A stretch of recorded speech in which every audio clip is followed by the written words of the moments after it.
저 가까운 목사님이 카톡을 보내셨어요. 이제 사진하고 글을 보내셨는데 사진은 이제 폭포를 보내셨고 밑에다가 뭐라고 쓰셨냐면 목사님의 입에서 생명의 말씀이 폭포수처럼 흘러나와서 가뭄을 해결하고 영혼들을 살립니다. 그래서 내가 여기 기쁨의 특강 가는 걸 모르시거든요, 그분은. 그래서 저는 예언적 말씀이구나. 이거 오늘 뭔가 좀 하나님께서 예배하신 것이 있구나. 저는 그렇게 믿습니다. 그래서 오늘 저 말씀을 통해서 하나님께서 내 갈급한 심령을 채워주시고 좀 대박 은혜가 있겠다.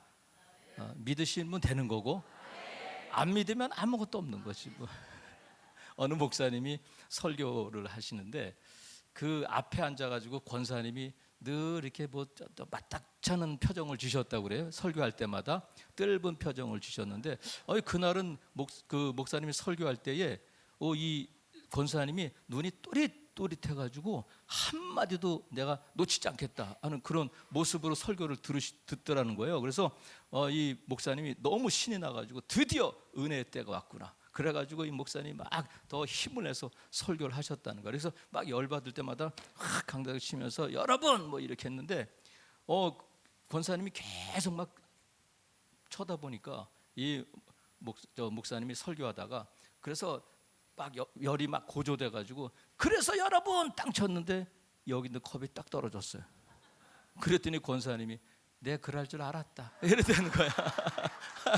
그러니까 이게 떨어질 것 같으니까 권사도 그런 권사 안 되기를 바래요.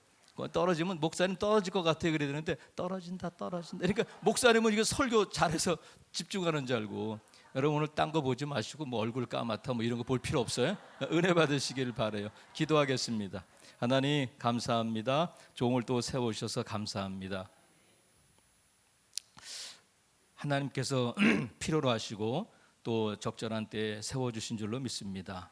부족한 종을 주님이 아시오니 성령으로 충만케 하셔서 성령이 말하게 하심을 따라 하나님의 말씀만 증거하게 하시고 말씀을 증거할 때에 하나님의 마음이 함께 전달되기를 원합니다. 하나님 모든 참석자들의 마음을 성령님이 만져주셔서 길가에 떨어지지 않게 하시고 가시밭 돌짝밭에 떨어지지 않고 좋은 밭에 떨어져서 하나님의 말씀을 하나님의 말씀으로 듣고 품고 이루어내는 또 결단하는 시간이 되게 하옵소서. 끝까지 피곤한 몸이지만 우리의 영혼은 새롭고 또 갈급한 심령의 말씀이 역사하여 주시옵소서.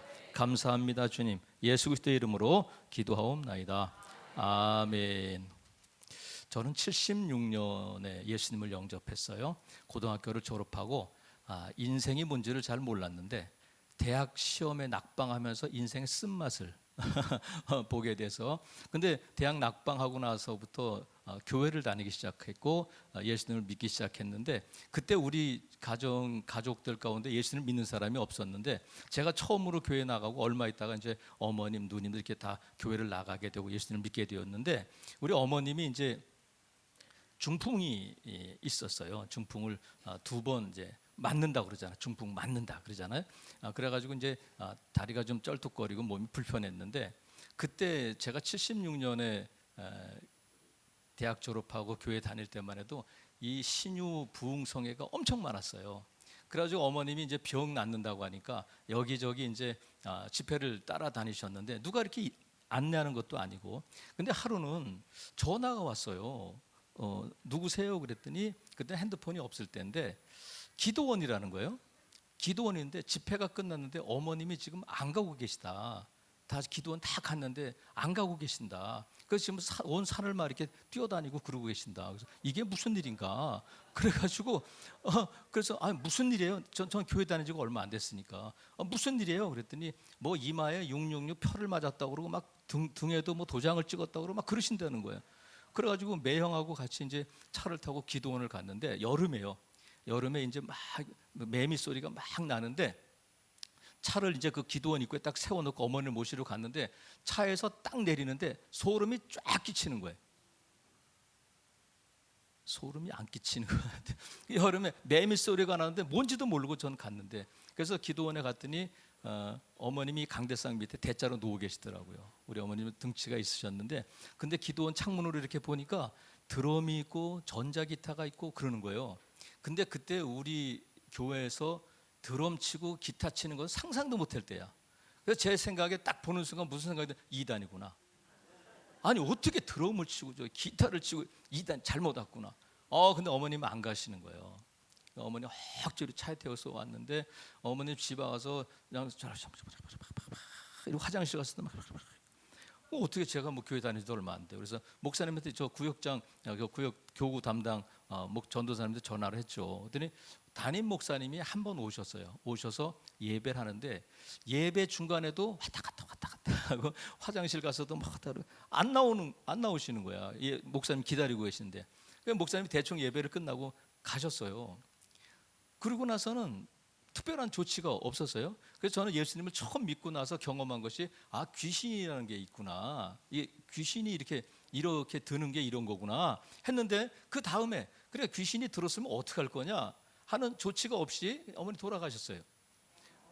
그러고 나서 뭐 어해할 필요는 없어. 천국 가셨으니까. 근데 그로부터 이제 40년이 지난 다음에 제가 이제 기쁨의 교회로 오게 됐어요. 40년이 지난 다음에 기쁨의 교회로 왔는데 이 기쁨의 교회에서 누구를 만났느냐면 목사님을 만났어요.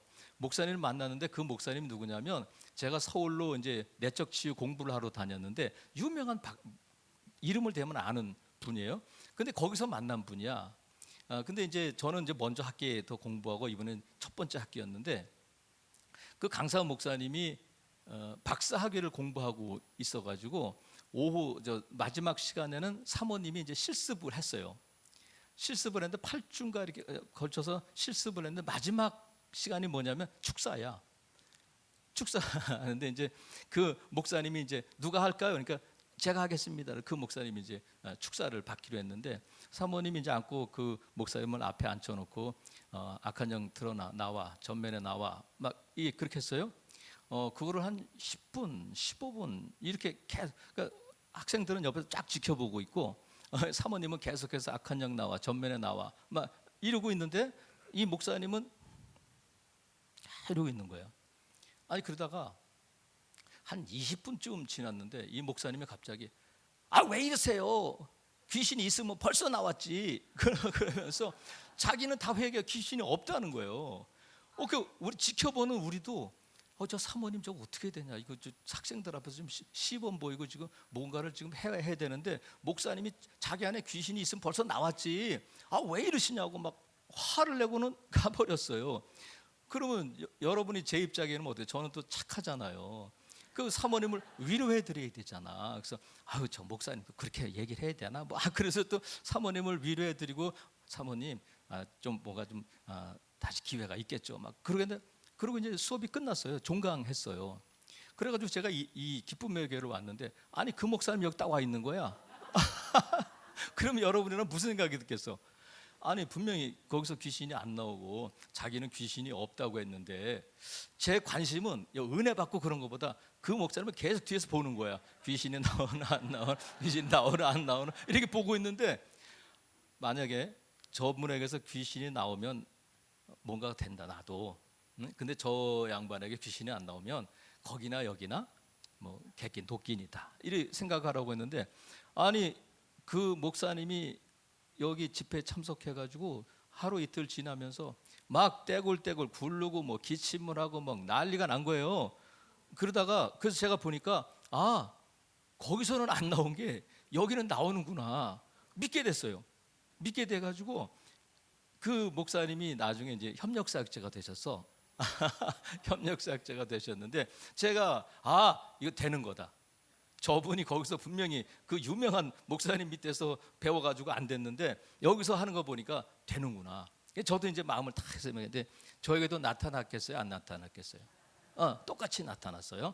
그래가지고 교회 가가지고 이제 사역을 했죠. 근데 이런 역사가 나타나면서 뭐가 같이 나타나냐면 반대도 나타나더군요. 반대가 나타나는 거야. 그런 거 하면 안 된다. 어떻게 이 개혁교단에서 뭐 막 이렇게 반대하는 사람들이 있어서 교회가 좀 어려워질 것 같아서 제가 이제 사임을 해야 되겠다. 교회를 사임을 해야겠다. 근데 그때 제 나이가 몇이냐면 60이에요. 지금부터 7년 전. 제 나이가 어때서 이래요? 그래요, 나 67세예요. 근데 지금부터 아니 조용히 하세요. 그래가지고 그 60세에 여러분 교회를 사임할 거냐 말 거냐 하는 고민이 되겠어요, 안 되겠어요? 고민이 되지. 야, 이거 60세에 그만두고 뭐 어떻게 할까 했는데, 저는 미련 없이 사임을 했는데, 제가 그 교회를 사임하면서 한 마지막 설교 본문이 오늘 이 본문이에요. 25절에 보면, 저는 이제 성경을 구절을 안 알려줬어요. 가끔 찾아보시면 좋겠어요. 본문을 얘기를 안 했다.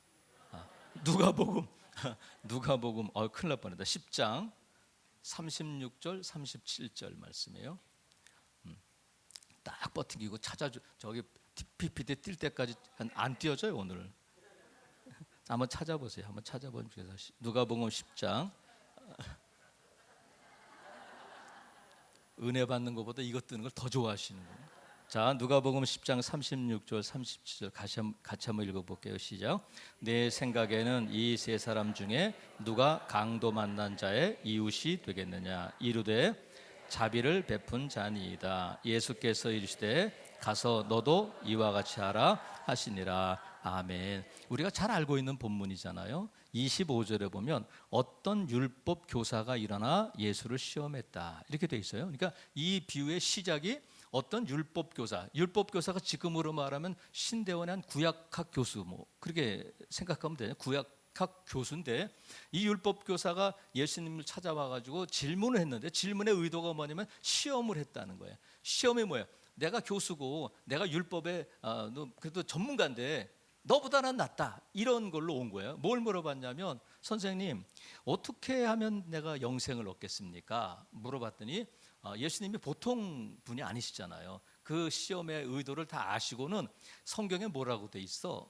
그랬더니 기다렸다는 듯이 율법학자니까 구약을 들먹이면서 하나님을 사랑해라, 이웃을 내 몸과 같이 사랑하라 그랬어요. 그랬더니 예수님께서 뭐라고 말씀하셨냐면, 28절에 보니까 예수께서 이르시되 내 대답이 옳도다. 맞아.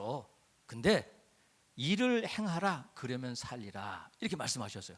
여기서 끝나면 괜찮아? 여기서 끝나면 괜찮은데 너 맞아, 정답이야, 됐어.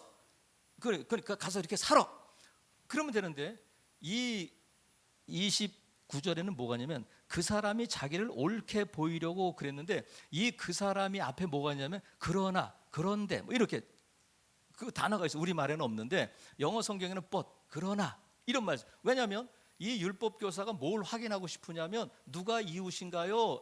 이거 물어봤는데 그 의도가 뭐냐면 자기가 옳다는 것을 보여주려고, 확인받으려고. 이거 무슨 말이냐면, 그러면 나는 율법에 그렇게 돼 있으니까 옳다니까 나는 그러면 영생은 따놓은 당상이구나 하는 것을 예수님께 확인받고 싶은 거예요. 그래서 예수님께 누가 이웃입니까? 이렇게 물어봤더니 그때 예수님께서 이 비유를 말씀해 주셨어요. 어떤 사람이 예루살렘으로 여리고로 내려가는데 그 사람이 강도들을 만났어. 강도들을 만났는데 강도들이 다 빼앗고는 죽을 만큼 다 때려서 죽게 되었을 때에 버리고 갔다. 근데 거기를 제사장이 지나가다가 피해서 갔고, 레위인이 지나가다가 피해서 갔고, 그 다음에 사마리아 사람이 가다가 그 사람을 잘 챙겨서 돌봐줬다. 그러면서 예수님 물어보셨어요. 네 생각에는 누가 이 강도 만난 사람의 이웃이냐? 그랬더니 이 율법 교사가 뭐라면 자비를 베푼 자입니다. 그랬어요. 그랬더니 예수님께서 뭐라고 말씀하시냐면 37절에 보니까 이르되 자비를 베푼 자니이다. 예수님께서 이르시되 가서 너도 이와 같이 하라. 아까 어떻게 하면 영생을 얻겠습니까? 하나님 사랑, 이웃 사랑. 그래, 맞았어. 그럼 너도 그것을 행하면 살 거야, 영생을 얻을 거야. 말씀하신 예수님이 또 가서 너도 이와 같이 하라, 이렇게 말씀하셨어요. 그러면 너도 가서 이와 같이 하라는 것은 뭐냐면, 지금 이 율법 교사는 구약학 교수라고 그랬잖아요. 그러니까 율법은 누구보다도 잘 알아. 신학에 대해서는 잘 알아. 근데 가서 너도 이와 같이 하라는 것은 무슨 말씀이냐면, 너는 신학자를 넘어서 신앙인이 되어야 된다, 이 말씀이에요. 신학을 넘어서 뭐가 되라고요? 신앙인이 되어야 한다는 거야. 이게 무슨 말씀이냐면요, 예수님께서 공생애를 3년 하셨잖아요. 예수님께서 12제자를 부르셔가지고 중간고사를 치르셨어요. 가이사랴 빌립보에서 중간고사를 치르셨는데 제자들에게 두 문제를 내셨어. 첫 번째 문제가 뭐냐면, 야, 사람들이 나를 누구라고 해? 그랬더니 어떤 사람은 세례 요한, 뭐 엘리야, 뭐 선지자 중에 한 명이라고 해요. 그랬더니 예수님께서 두 번째 문제를 내시는 거야. 그러면 너희는 나를 누구라고 하냐? 그랬더니 누가 대답했어요? 베드로가 주는 그리스도시요 살아계신 하나님의 아들입니다. 막 자신 있게 대답하는 게 예수님, 맞았어. 그것은 하나님이 가르쳐준 정답이야. 그랬어요.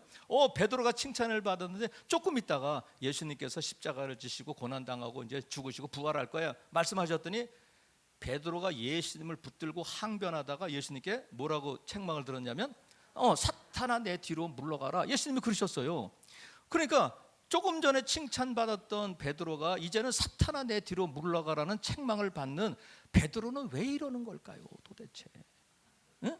아니, 조금 전에는 잘했다 칭찬받았던 베드로가 얼마 지나지 않아서 사탄아 내 뒤로 물러가라는 말을 듣는 베드로는 도대체 누구냔 말이에요. 그런데 성경에 보면, 신약에는 이런 신앙 고백이 있는데 베드로의 신앙 고백만 있는 것이 아니라 요한복음에는 누구의 신앙 고백이 있느냐면 의심 많은 도마의 신앙 고백이 있어요. 근데 이 도마의 신앙 고백을 사도 요한은 요한복음의 주제로 쓰고 있어요. 그러니까 요한복음의 주제가 뭐냐면 도마의 고백이야. 도마가 부활하신 예수님의 이 못자국난 손과 이 창자국을 보고는 뭐라고 고백해요? 나의 주, 나의 하나님이십니다. 이렇게 고백해요. 그러면 이 베드로의 고백과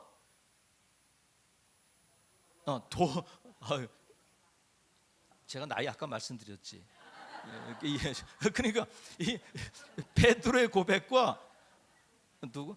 도마의 이게 자꾸 그러면 안 되는데, 이 베드로의 고백과 도마의 고백의 차이가 뭐냐면 베드로는 신학이에요, 고백 자체가. 근데 도마의 고백은 뭐냐면 신앙이야. 어떻게 다르냐면 베드로는 주는 그리스도시요 살아계신 하나님의 아들입니다. 이건 지식적인 거예요. 신학적인 고백이에요. 근데 도마는 나의 주, 나의 하나님이십니다. 그러니까 내가 경험한 하나님, 내가 만난 하나님, 내가 하나님, 예수님이 누구신지를 경험했다는 거예요. 그러니까 도마의 고백은 신앙이야. 베드로의 고백은 뭐라고요? 신학이고, 이 도마의 고백은 신앙인데, 지금 율법학자에게는 뭐가 있냐면 신학은 많아요. 그런데 뭐가 없어?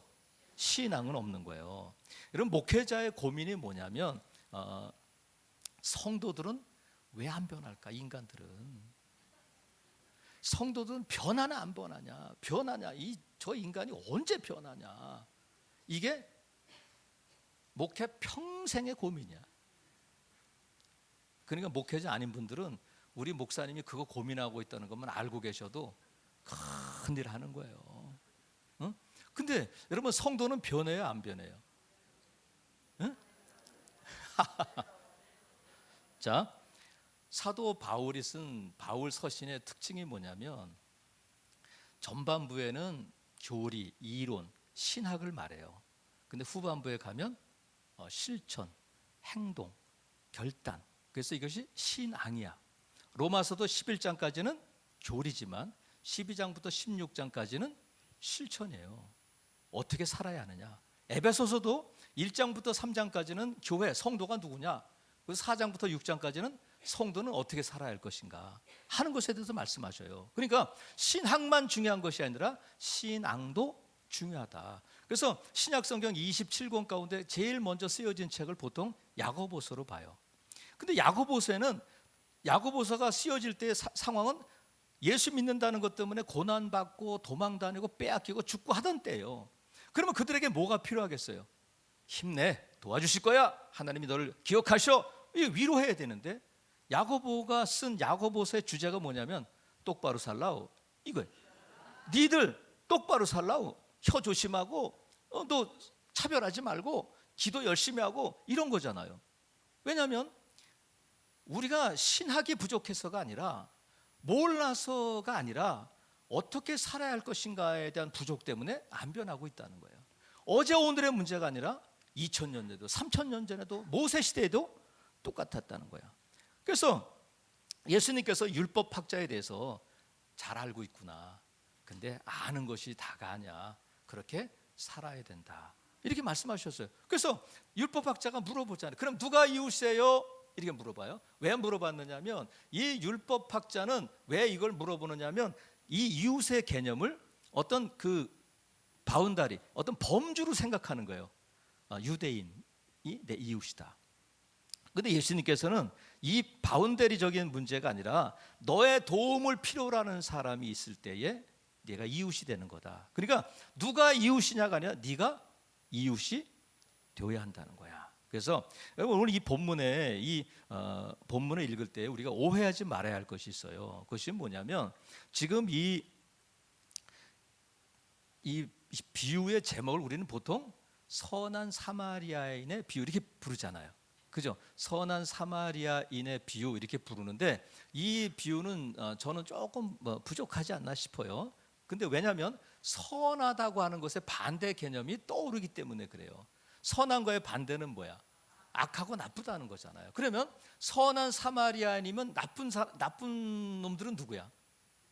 제사장이고 레위인이고 그렇다는 거야. 그러니까 나쁜 놈들 제사장 말이야, 레위인 말이야. 근데 예수님께서 이 비유를 말씀하실 때 의도가 제사장 나쁜 놈, 레위인 나쁜 놈 그걸 말씀하시려고 하신 것이 아니란 말이죠. 그러니까 이 본문은 누가 옳으냐, 누가 나쁘냐 그 문제가 아니라 누가 이웃이냐의 문제예요.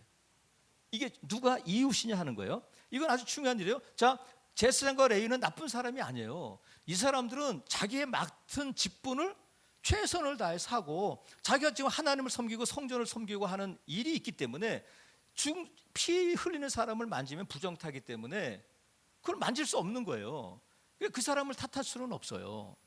몇 년 전에 어떤 일이 있었느냐면 어느 교회에서 태신자 초청 전도 주의를 하면서 음악회를 열었어요. 큰 교회인데 음악회를 열었는데 손님들이 많이 태신자 초청하고 내빈들도 초청하고 악단도 오고 오케스트라도 오고 다 그랬는데 정작 시작할 때가 됐는데 성가대 지휘자가 안 오는 거예요. 성가대 지휘자가 시작도 못하고 기다리다가 1시간 기다리다가 2시간 기다리다가 결국은 죄송합니다 목사님이 사과하고 돌려보냈어요. 나중에 성가대 지휘자가 와서 허겁지겁 목사님 화가 났을까 안 났을까? 여러분들은 대단하시다. 그걸 대답을 못하네.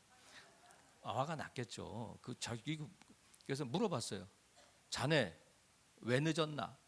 그랬더니 오던 길에 교통사고가 났다는 거야.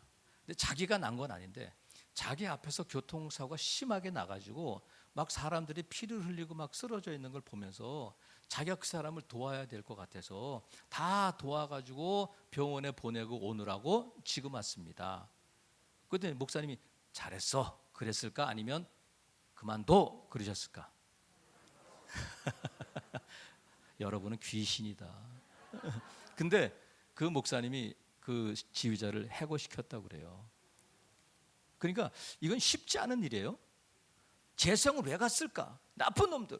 아니 레위인이 그냥 가면 어떻게 이렇게 말할 수 없다. 내가 그 입장이 돼서 내가 정말 그 현장에 있었다면 어떻게 했을까? 옳고 그름의 문제가 아니라 무슨 문제라고요? 누가 이웃이냐 하는 문제로 접근해야 된단 말이죠. 그래서 이 타이틀이 아주 중요한데 지금 이 선한 사마리아인보다는 그래서 저는 이웃 사마리아인 이렇게 붙이면 좋겠다. 저 혼자 생각해 봤어요. 어디 가서 심하게 강조하지 않기를 바랍니다. 근데 제가 사임을 할 때에 이 본문이 떠오르더라고요. 저는 목회를 이렇게 못하진 않았어요. 지금도 그렇고 얼굴 보면 아시잖아. 근데 그냥 있으면 그냥 거의 원로 목사도 되고 그냥 뭐 교회도 부흥되고 그랬을 거예요. 근데 제가 사임을 하면서 마지막 설교 제목이 오늘 설교 제목 누가 이웃입니까? 하나님께서 야 조 목사야 물으시는 것 같아요. 오늘 본문에 누가 이웃이냐. 그래서 제가 주님, 제가 이웃이 되겠습니다 하고 사임을 했어요. 왜 우리가 이웃이 되어야 하냐면 예수님의 명령이기 때문에 그래요.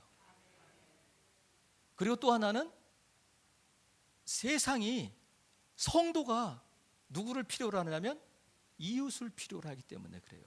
그래서 우리가 이웃이 되어야 하는 거야. 하나님께서 이사야를 부르실 때 우리가 누구를 위하여 갈고 했더니 이사야가 주님, 자 여기 있잖아요, 제가 가겠습니다 하고 손 번쩍 들잖아요. 오늘 이 자리에서 누가 이웃이 되겠느냐 할 때에 주님, 제가 이웃이 되겠습니다, 손 번쩍 드는 여러분 될 수 있기를 주님의 이름으로 축복합니다. 그러면 나는 이웃이 될 수 있을까? 이웃이 될 수 있는 자질이 있을까? 그걸 어떻게 알 수 있느냐 하면 33절에 보니까 이렇게 돼 있어요. 어떤 사마리아 사람은 여행하는 중 거기 이르러 그를 보고 뭐 했다고요? 불쌍히 여겼다는 거야. 그러니까 성경을 읽는 분하고 안 읽는 분하고 감각이 완전 틀린 거예요. 웬만하면 찾아보셔, 좋은 말로 할 때. 그러니까 그 뭐라고 그랬다고요? 사마리아는 어떻게 느꼈다고요? 불쌍히 여겼다는 거야. 누구를 불쌍히 여겼다는 거야? 응? 강도 만난 사람인데 이 강도 만난 사람이 멀쩡해요? 아니면 거의 죽게 생겼어? 거의 죽게 생긴 거예요. 근데 만약에 이 강도들이 이 사람이 누구를 만나서 살아날 가능성이 있다고 하면 살렸을까, 죽였을까?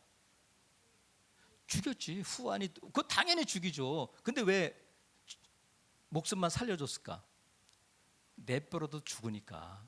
거기는 사람이 많이 다니는 곳이 아니니까 그냥 죽을 만큼 때려가지고 놓고 갔는데, 이 사람은 죽은 것 같은 것이 아니라 어떻게 보면 죽은 거예요. 사마리아 사람을 만나지 못했다면 죽었을 거다. 근데 레위인도 제사장도 갖고 있지 못하던 것을 사마리아 사람이 갖고 있었는데 그것이 뭐냐면 불쌍히 여겼다는 거야. 긍휼을 갖고 있었다는 거야. 그래서 여러분, 지금 예수님께서 이 사마리아인의 비유를 말씀하시면서 야, 노숙자들을 돌봐야 돼. 불쌍한 사람들, 지금 파산하고 경제적으로 어려움 겪고 지금 중환자실에 있는 사람들, 너 이웃이 돼야 돼. 그러시지 않고 어떤 비유를 드셨냐면 강도 만나서 죽게 된 사람을 비유로 드셨어요. 무슨 아시겠죠? 그러면 왜 예수님께서는 그 많은 어려운 사람들, 도움을 받아야 할 사람들 놔두고 강도 만나서 죽게 된 사람을 비유로 드셨을까? 예수님께서 요한복음 10장 10절에 보면 도둑이 오는 것은 도둑질하고 죽이고 멸망시키려는 것뿐이야. 다른 건 전혀 없어요. 그래서 도둑이 와서 도둑질하고 죽이고 멸망시키려고 할 때 그들에게 누가 필요하냐면 돈이 좀 필요해요. 차 좋은 거 사줘야 돼요. 아파트 있어야 돼. 그게 아니라는 거예요. 누가 필요하다고요? 이웃이 필요하다는 그들 가운데, 죽어가고 있는 그들 가운데, 그들이 지금 숨이 까딱까딱 넘어가고 있는 그들 가운데 돈이 필요하고 뭐 차가 필요하고 그런 것이 아니라 누가 필요하다고요? 이웃이 필요하다. 어떤 이웃이냐면 나를 불쌍히 여겨주는 이웃이 필요하다는 거야. 남들은 더럽다, 만지면 부정타, 아이고 그런 사람 가까이 하면 안 돼, 교리에 안 맞아. 어떻게 교회에서, 우리 교회에서는 그런 거 안 해. 어떻게 귀신을 쫓아내고 어떻게 믿는 자들 안에 귀신이 있다고 그러는 거야. 그것은 개혁주의에 맞지 않아. 교리에 맞지 않아. 너 그러다간 큰일 난다. 귀신 쫓아내면 안 돼. 귀신 몰려와. 이렇게 말할 때에 그 어려움을 겪고 있는 분을 난 도와주고 싶다. 저 사람에게서 귀신을 쫓아내고 싶다. 저 사람을 좀 살려주고 싶다 하는 마음이 여러분 안에 있다면 그것은 주님이 주시는 거룩한 긍휼의 마음인 줄로 믿습니다. 이게 이웃이 될 수 있는 자질이에요. 예수님께서 많은 기적을 베푸시고 많은 사람을 고치셨어요. 나인성 과부가 자기 혼자의 아들을, 독자를 저 세상 떠나 보내고 장사 지낼 때에 나인성에서 예수님 만나잖아요. 근데 나인성 과부를 불쌍히 여기셨다는 거야. 오병의 기적을 베푸실 때도 목자 없이 배고파서 그 예수님 따라다니는 그 무리를 보고 불쌍히 여기셨다는 거야. 소경 바디메오도 불쌍히 여기셔서 그 눈을 뜨게 하셨어요.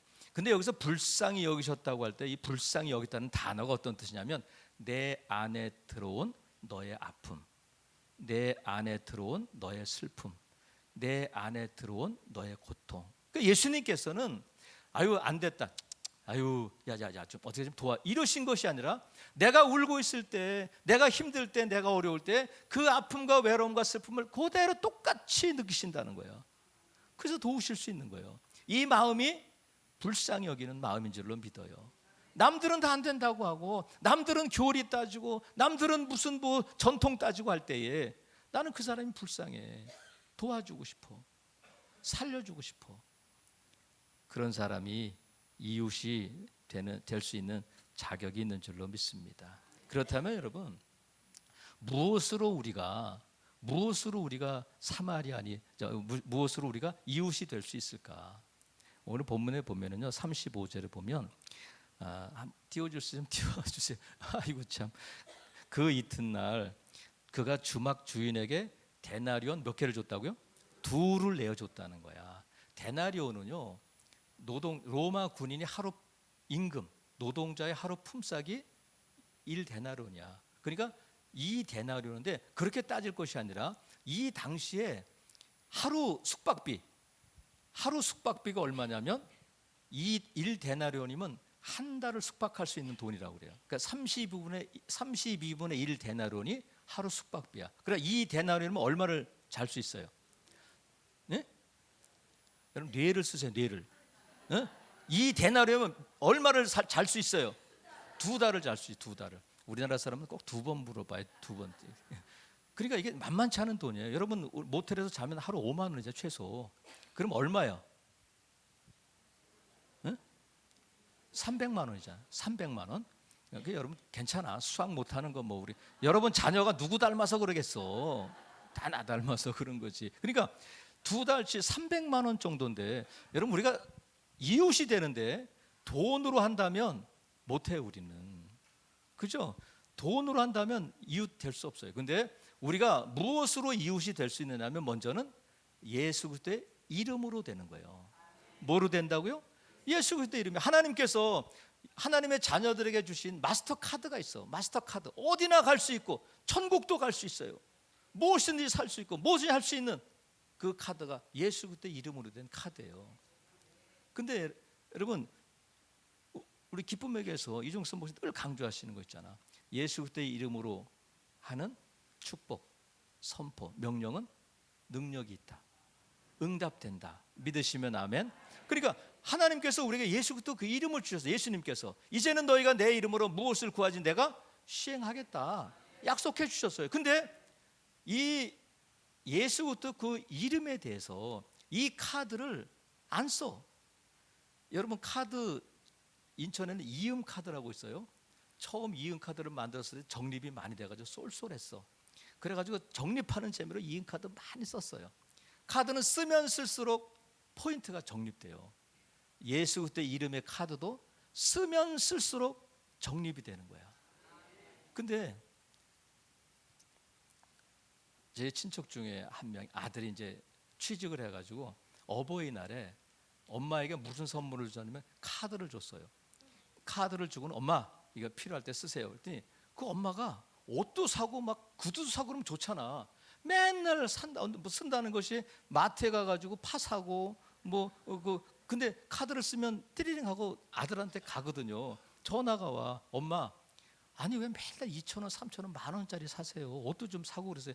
야 네가 준 걸 내가 어떻게 쓰냐.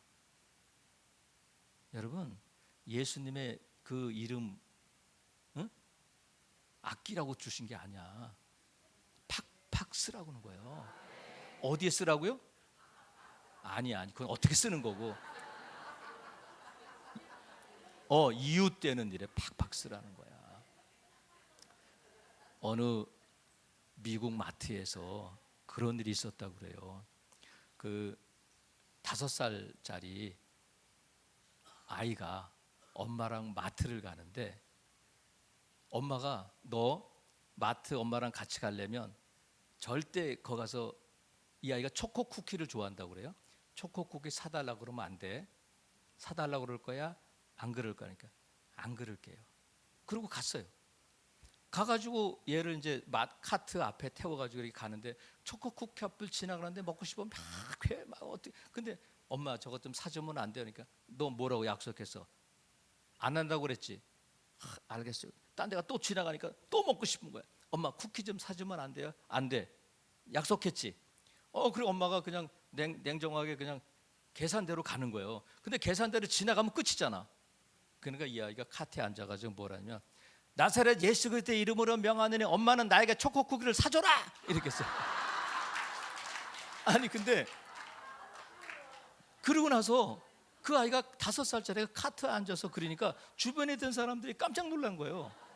아니 저 조그만 게 그래가지고 주변에 있는 사람들이 초코 쿠키를 사줬는데 23박스가 왔다는 거예요.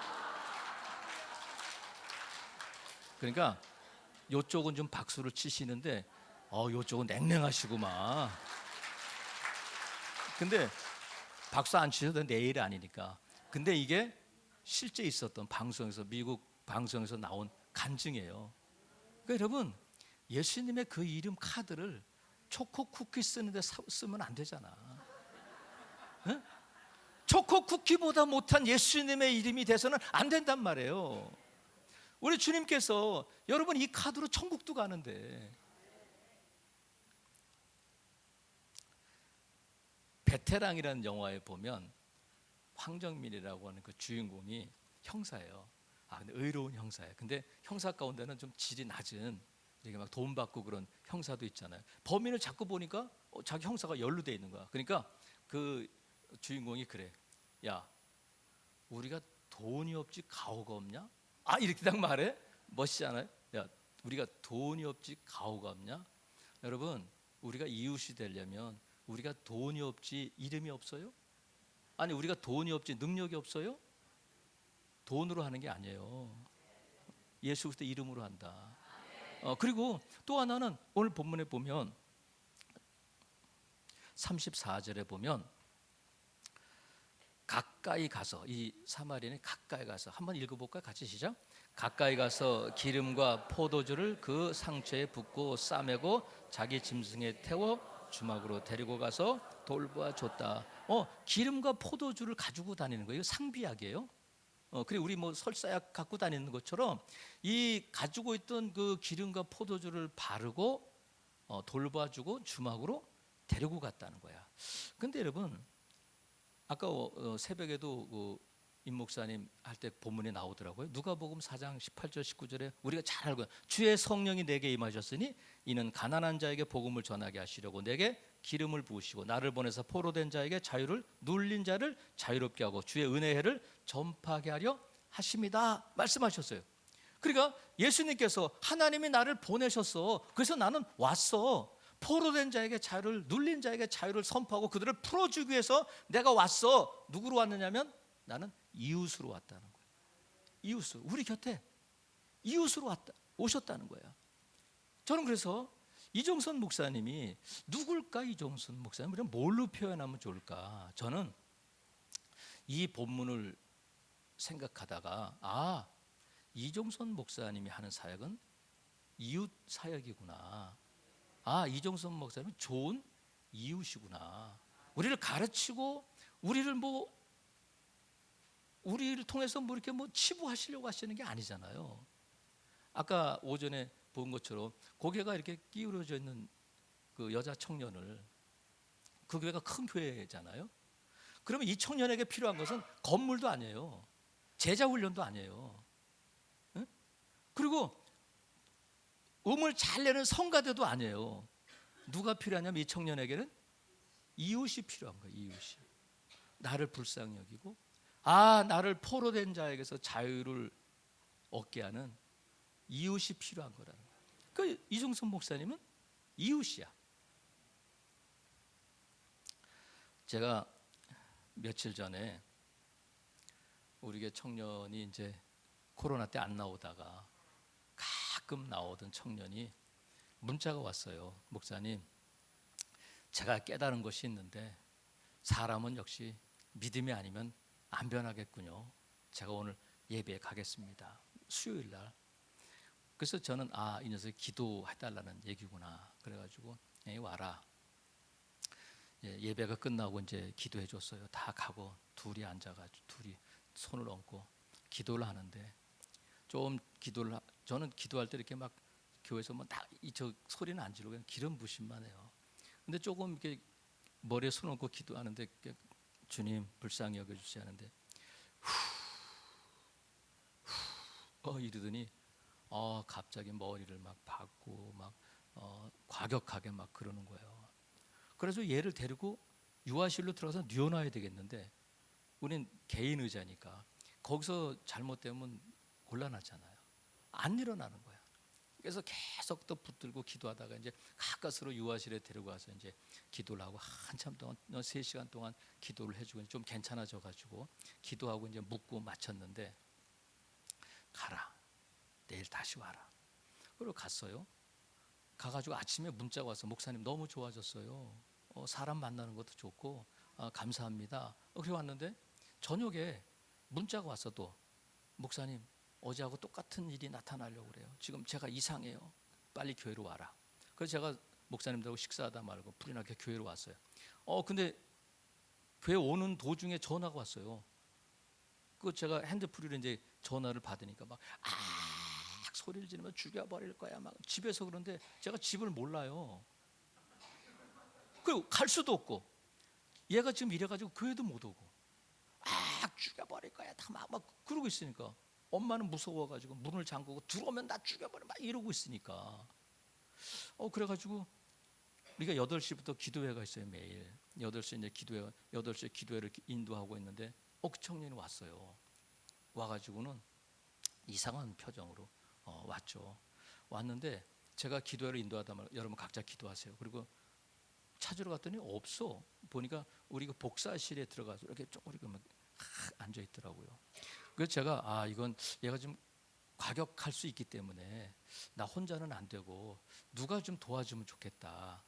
그때 누가 생각나냐면 아까 곽찬희 목사님 출장도 간다고 그랬잖아요. 그래서 제가 곽찬희 목사님에 대해 전화를 했어요. 목사님 잠깐 와줄 수 있을까? 그랬더니 뭐 하고 있어? 그랬더니 지금 기도하고 있대. 거기도 막 통성 기도를 하고 있더라고요. 그러면 기도를 조금 누구 맡기고 좀 올 수 없을까? 그랬더니 알겠습니다. 제가 차를 집에다 두고 왔는데 조금 늦을 겁니다. 집에서 저 교회까지가 20분 걸린대요. 그 청년을 붙들고 계속 기도하고 있는데 곽찬희 목사가 왔어요. 왔는데 복사실 문을 닫고 이제 복살이 넓진 않으니까 문을 열려고 문을 열는데 이 다리가 거기에 했으니까 안 열리는 거예요. 그래서 제가 막 가지고 곽찬희 목사님이 들어왔어. 들어와가지고 이 청년이 여기 앉아있고 곽찬희 목사가 이렇게 문을 열고 들어와가지고 들어오는데 이 청년이 이 새끼는 뭐야? 막 그러 아니 그래서 막 당황하고 막 그러더라고요. 근데 곽찬희 목사뿐만 아니라 저도 이렇게 기도하러 가면 도망가고 그래요. 그러니까 근데 또 하나의 놀란 게 뭐냐면 곽찬희 목사님이 와가지고 목사님 왜 그래요? 언제부터 그래요? 물어보지도 않아. 성령의 불! 막 거기서 오자마자 그냥 이 새끼는 뭐야? 그랬더니 거기서 붙들고 그냥 막 성령의 검, 성령의 불, 예스보엘 마셔 막 그래가지고 땀을 뻘뻘 흘리면서 2시간 동안 그 좁은 그 복사실에서 저하고 둘이서 그 목사님 와가지고 막 성령의 불 막 하니까 저도 막 힘이 나더라고요. 그래서 나도 막 같이 막 하고 했는데 제가 무슨 생각을 했냐면 능력이 아무리 많고 아무리 똑똑해도 곽찬희 목사가 이웃이구나. 달려와 줘야지. 그래야 도움이 되는 거 아니에요. 그래서 둘이 이제 기도해주고 많이 좋아졌어요.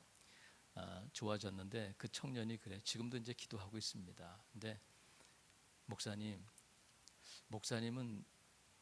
제가 어려울 때마다 이렇게 기도해 주시고 저를 위해서 몇 시간씩 기도하고 애써 주시는데 제가 할 말이 없습니다.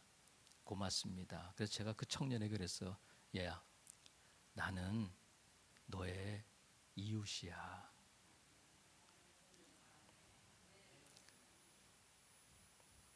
근데 그 얘기를 하면서 7년 전의 일이 떠오르는 거예요.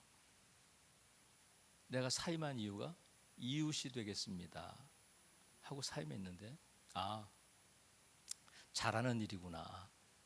이거는 내가 이 청년에게 뭐 돈을 주고 그 아이에 뭐 뭘 해줄 수는 없지만 이 아이에게 포로된 상태에서 자유하게 하고 노임받게 하고 정상적인 생활을 할 수 있게 한다면 나는 이웃이다.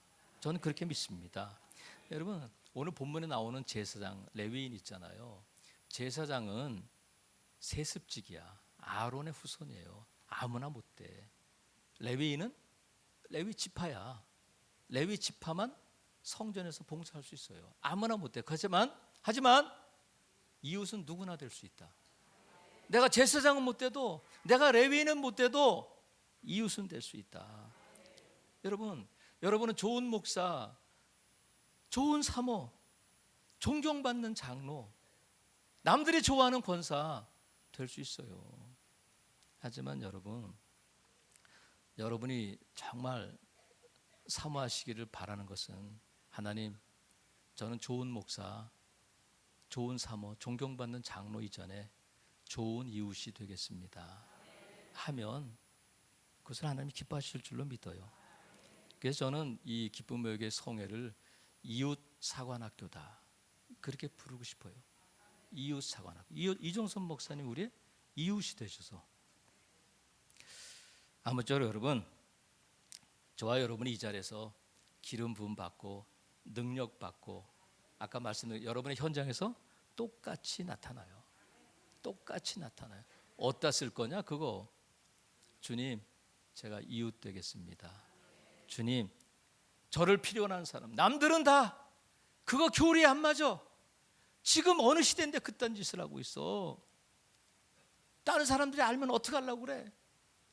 남들이 그렇게 말한다 할지라도 나는 그 사람이 불쌍하고 도와주고 싶고 풀어주고 싶고, 그래서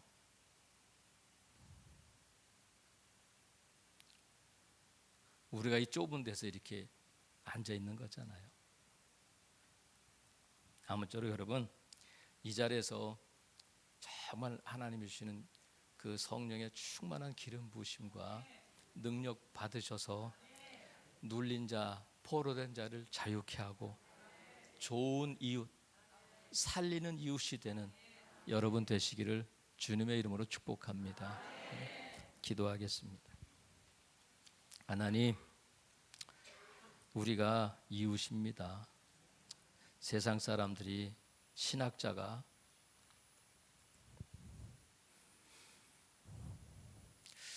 우리를 뭐라고 해도 하나님께서 우리를 이웃되라고 이곳으로 불러주신 줄로 믿습니다. 하나님, 예수님의 이름과 또 성령의 기름 부으심을 통해서 우리가 나를 필요로 하는 곳이라면 누가 이웃입니까? 묻지 않고 달려가게 하시고, 하나님 그들을 풀어주고 또 자유케 하고 또 예수님의 생명으로 풍성케 하는데 나를 사용하여 주시옵소서. 남은 성회 가운데도 함께 하셔서 하나님의 예배하신 모든 은혜를 우리에게 마음껏 부어 주시옵소서. 어느 한 사람 그냥 돌아가지 않게 하시고 우리 머리부터 발끝까지 또 성령으로 충만하고 새롭게 되는 은혜를 허락하여 주시옵소서. 감사합니다 주님.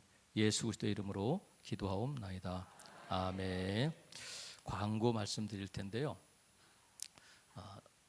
말씀 듣고 은혜가 되셨다면 핸드폰 꺼내셔서 유튜브에 인천 기쁨의 교회가 아니고 인천 즐거운 교회 치면 제 설교가 400몇 개가 올라와 있으니까 그거 안 보셔도 되고 구독만 좀 눌러주세요. 제가 구독자가 161명이야. 이 나이에 161명이 말이 되느냐고. 지난번에 제가 4명 눌렀더라고. 175차는 175명 정도 눌러주셔야 돼. 끝까지 안 누르시는 분은 대단하시다. 그래서 인천 즐거운 교회 조흥한 목사 쳐도 나와요. 아까 이종선 목사님 말씀대로 즐거운 교회가 많으니까 저도 본 따서 인천 즐거운 교회 했어요. 그래서 꼭 눌러주시고요. 또 다른 분들에게 또 알려주시면 고맙겠습니다. 그리고 10분 휴식했다가 우리의 좋은 이웃 되신 이종선 목사님 강의가 계속되겠습니다. 감사합니다. 박수로 마치겠습니다.